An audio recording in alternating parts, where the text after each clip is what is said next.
Hello guys, welcome to our new blog. आज म cinema हलमा थियो अनि आज फिल्म हेर्न लागेको।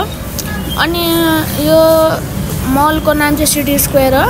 अनि हामी चाहिँ मेरो मामुबाको वेट गर्दैछौँ। अनि हामी वेट गर्दैथ्यौँ। अनि मैले चाहिँ बास्किन रबिन देखेँ। अनि मलाई चाहिँ एउटा आइसक्रिम खानु पऱ्यो भनेर माइजूले सोधेको थिएँ। अनि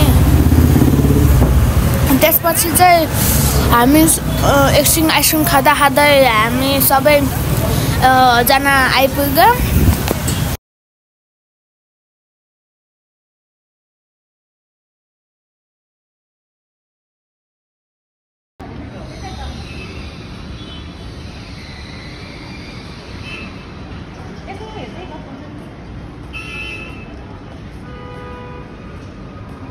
अब त्यही हो, हामी सबैजना भित्र पस्यौँ। धेरै खिच्नु पाएन, त्यही भएर अलिअलि खिचेको हो। फिल्म कस्तो लाग्यो हेरेर भन्नु होला।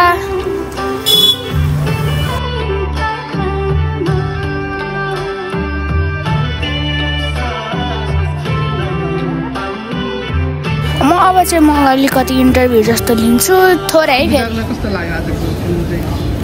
यो चाहिँ अहिलेको जमाना अनुसार र अहिलेको के अरे समाज अनुसार चाहिँ यो फिल्म एकपल्ट हेर्नै पर्ने जस्तो देखियो।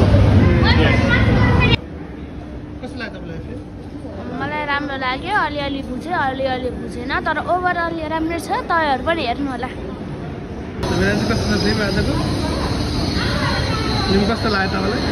फिल्म अब समग्रमा भन्नुपर्दा ठिकै छ, तर अलि नै बढी जातपात मात्रै जोड दिएको जस्तो लाग्यो। त्यही एउटा अलिक कमी हो कि जस्तो छ।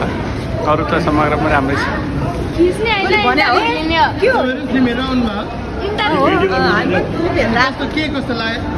राम्रो छ, नराम्रो भन्न मिल्दैन। सबै राम्रो छ। मलाई ठिकै लाग्यो। सबै ठिकै लाग्यो। ठिकै लाग्यो एकदम ठिकै। मैले सोचेको जस्तो छैन, त्यही हो। मन परेको चिज चाहिँ अब हिरो मन परेको छ, त्यही हो।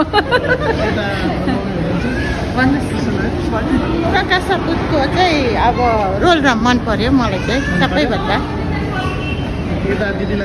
एकदम राम्रो लाग्यो। हेर्नुपर्छ मान्छेले है, नेक्स्ट टाइम हेर्नुपर्छ मान्छे सबैले हेर्दा रमाइलो एकचोटि।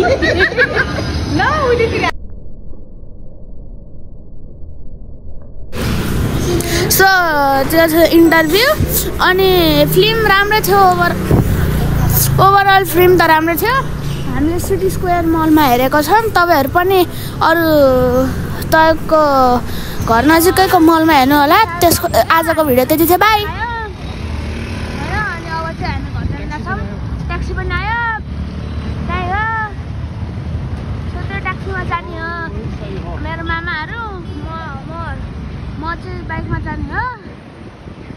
आजको भिडियो त्यति थियो गाइस। By by. ल, उहाँहरूको ट्याक्सी पनि आयो, म पनि जानलाई। नेक्स्ट टाइम भिडियो बनाएँ है। पिस।